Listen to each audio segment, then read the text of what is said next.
اس time technology ہے، لیکن عالم اسلامی جو اس وقت جن پرابلم کو فیس کر رہا ہے وہ ٹیکنالوجی بھی ہے، لیکن ٹیکنالوجی کا اتنا بڑا پرابلم نہیں ہے، بہت بڑا پرابلم ہے، لیکن اس سے بڑا پرابلم یہ ہے ٹریٹیز، انٹرنیشنل ٹریٹیز، معاہدے، جو عالمی معاہدات کیے ہوئے ہیں، اقوام متحدہ کے معاہدات، IMF کے معاہدات.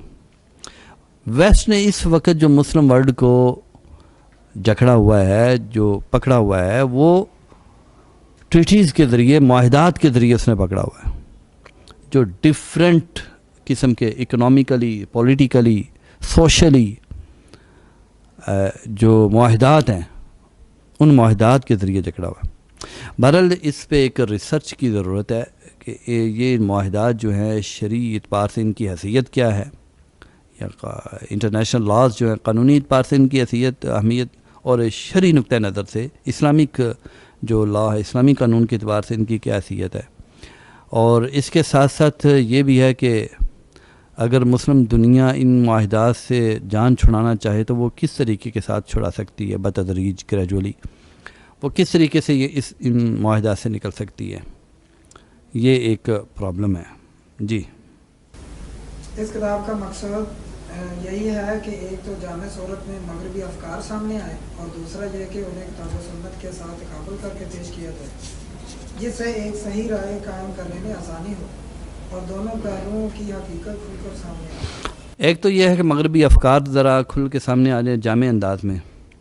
ویسٹ کے حوالے سے مسلمانوں نے کام کیا، اسپیشلی عرب ورلڈ میں بہت کام ہوا ہے. عربوں کو اللہ نے سورسز دیے ہیں، وسائل دیے ہیں، تو انہوں نے اپنے وسائل اور سورسز لگائے بھی ہیں. ہمارے ہاں اردو زبان میں بھی کام ہوا ہے، لیکن اس سطح کا نہیں ہوا. خال اکا دکا کسی جزوی مسئلے پہ کوئی روشنی پڑتی ہے، بعض اوقات جامع انداز میں بھی پڑ جاتی ہے، لیکن اس طریقے کے ساتھ ان سارے افکار کو مرتب کر کے پیش کرنا اردو میں، اس کی ایک ضرورت محسوس کی جا رہی تھی. دوسرا یہ ہے کہ ان افکار کو، ویسٹرن تھاٹس کو یا ماڈرن تھاٹس کو پرکھا کیسے جائے. میری بات سنیں، یہ بڑی بیسک ایک رول ہے، بڑی بنیادی چیز ہے. وہ یہ ہے کہ ان افکار کو ہم کتاب و سنت پر پرکھیں. بینگ اے مسلمز، ایک مسلمان ہونے کی حیثیت سے ہمارے لیے جو پیمانہ ہے وہ کتاب و سنت ہے. ہم کتاب و سنت کی بنیاد پر ان کو پرکھیں گے کہ اگر آپ یہ دیکھیں، یہ جو تھاٹس ہیں نا، یہ نظریات، یہ فلاسفیکلی ہیں، یہ فلسفے. اگر ان فلسفوں کو کسی اور کے فلسفوں پہ پرکھنا شروع کر دیں گے تو فائدہ، ان کے اندر صحیح کیا ہے، غلط کیا ہے، اس کا امتیاز ہم کیسے کریں گے؟ وہ کتاب و سنت کی بنیاد پر کریں گے. تو کتاب و سنت ہمارے لیے بیس ہے، نہ کہ یہ تھاٹس اور نظریات. یہ ہمارے لیے، یعنی ادر تھاٹس اور نظریات، وہ ہمارے لیے بیس نہیں ہے. جی، مغربی فکر داخلی تضادات پر مبنی ہے، دن بدن تنزلی کا شکار ہے. اسے باقی رکھنے کے لیے اس میں مسلسل تبدیلیاں اور ترامیم کی جاتی ہیں. پیش کردہ کوئی نظریہ بھی مسائل کا مستقل اور پائیدار حل دینے سے قاصر ہے. بنیادی طور پر تمام افکار کا مقصد مذہب سے انکار و فرار ہے. ان افکار کا مصدر صرف عقل انسانی ہے، حالانکہ عقل محض توازن سے محروم ہوتی ہے. وہ ایک پہلو کو سوچتی ہے تو دوسرا نظر انداز ہو جاتا ہے. وہ بیک وقت دونوں پہلوؤں کو توازن کے ساتھ دیکھنے سے محروم ہوتی ہے. جی، ما جعل اللہ لرجل من قلبین فی جوفیہ، اللہ تعالیٰ نے کسی آدمی کے اندر دو دل نہیں بنائے. تو ویسٹرن تھاٹس کا سارا جو مصدر ہے، جو بیس ہے، وہ عقل انسانی ہے، اور عقل مغلوب الجذبات ہوتی ہے. آپ چھوڑے یار، دور کہاں جانا، آپ پاکستان کے حالات کا ذرا اسٹڈی کریں کہ جب مفاد میں تھا تو وہ سو موٹو، وہ نوٹس لینا، ایکشن لینا چیف جسٹس کا، یہ اختیار دے دیا گیا. اب اس کے تحت سزائیں ہونے لگیں تو کہا گیا کہ ایک وقت کے بعد یہ ناجائز ہے، تو چنانچہ روک دیا گیا، اس لا کو، اس قانون کو ختم کر دیا گیا. بناتے وقت بھی نام اگرچہ خیر کا لیا کہ مظلوموں کی داد رسی ہو جائے، لیکن مخصوص سیاستدانوں کو پکڑ دکڑ کرنا تھا، اور جب طاقتور سیاستدان پکڑے گئے انہوں نے لا کیوں چینج کر دیا۔ اس طرح نیب کے لا کو دیکھیں آپ پاکستان میں، نیب کا لا جو ہے وہ جب بنایا گیا تھا اکاؤنٹیبلٹی ہوگی جی، احتساب ہوگا، اس انداز سے بنایا گیا، اور جب اکاؤنٹیبلٹی پریکٹیکلی کی جانے لگی تو اس میں اپنے انتقامی جذبات جو ہیں ان کی تسکین کے لیے اقدامات لیے گئے، مخصوص افراد وہ اس کے تحت آئے، تو اب کہا جا رہا ہے کہ نیب کو بھی ختم کیا جائے۔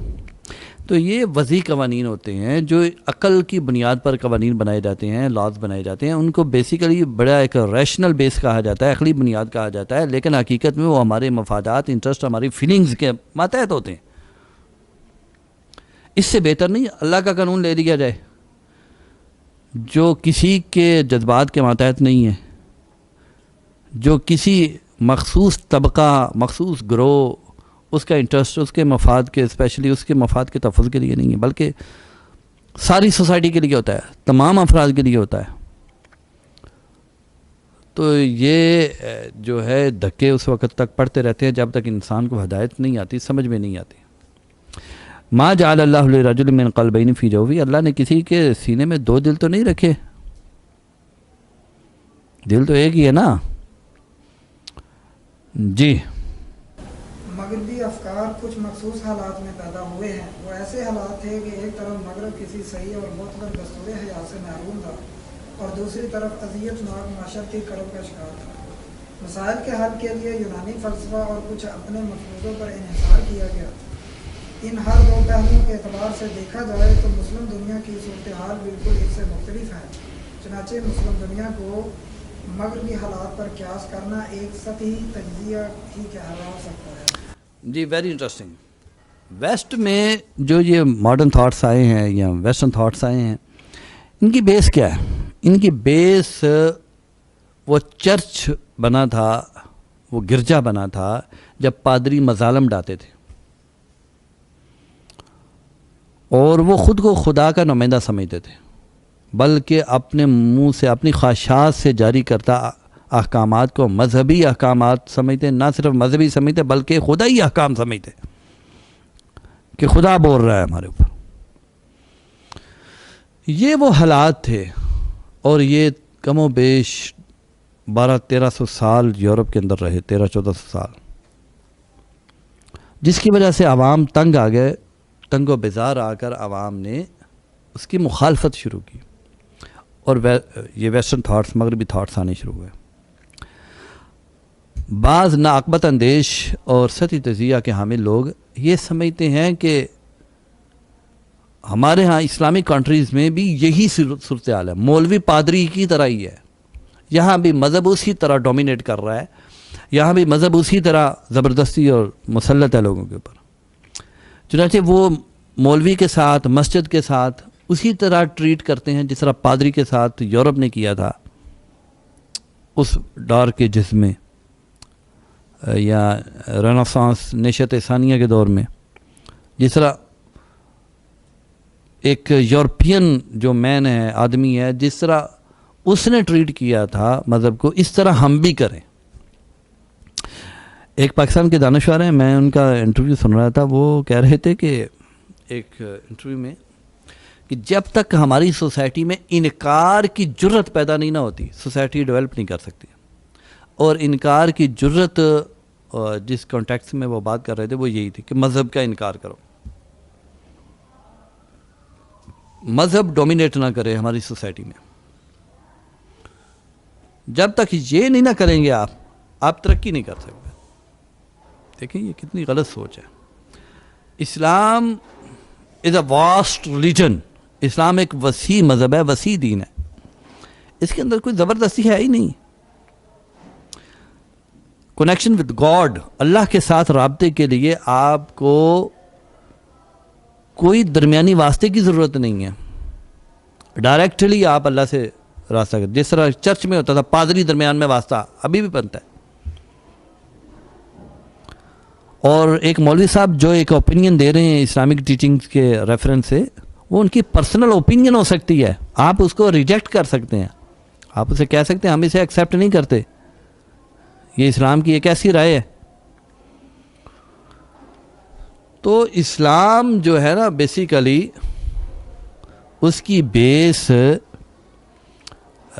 جو ہے وہ دو چیزیں ہیں۔ حضرت امام مالک رحمۃ اللہ علیہ نے بڑی خوبصورت بات کی تھی، انہوں نے کہا بھائی دو چیزیں ہم انہیں سمجھتے ہیں، ایک تو انہوں نے حدیث رسول، انہوں نے کہا ہر بندے کی بات اس کو قبول بھی کیا جا سکتا ہے، اس کو رد بھی کیا جا سکتا ہے، لیکن روضہ رسول کے پاس بیٹھے ہوئے تھے نا، لیکن اس قبر والے، اس روزے والے کی بات کو ہم رد نہیں کر سکتے۔ یہ ہے اسلامک ایجوکیشن، صرف قرآن سیو ہے، حدیث سیو ہے، اس کو ایکسیپٹ کرنا ہے۔ باقی جو اس میں سے استنباط کیا جاتا ہے، اس میں سے جو ریزننگ بیس پہ جو چیزیں آرگومنٹس دیے جاتے ہیں اور مختلف ڈیفرنٹ اوپینین سامنے آتے ہیں، ان کو ہم ایکسیپٹ بھی کر سکتے ہیں، ریجیکٹ بھی کر سکتے ہیں۔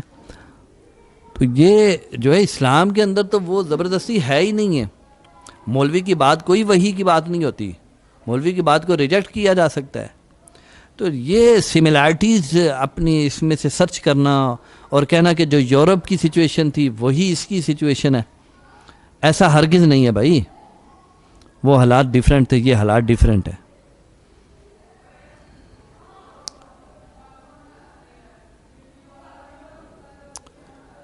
جی آئی ہوپ کہ کافی باتیں کلیئر ہوئی، آج ہم یہیں تک اکتفا کرتے ہیں، انشاءاللہ باقی کال شروع کریں۔